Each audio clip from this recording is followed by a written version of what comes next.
Power Rangers na blue. Ang size niya ay nasa 6 to 7 inches. Ito yung gilid na part niya. At ito naman yung sa likod.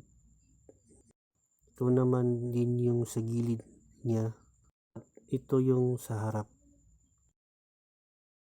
Articulated yung sa ulo niya, sa braso, kamay. Ganun din sa kabila na part.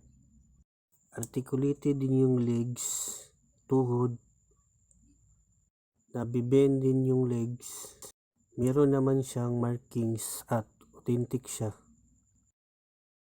Di ako sure kung complete siya or meron siyang missing na parts.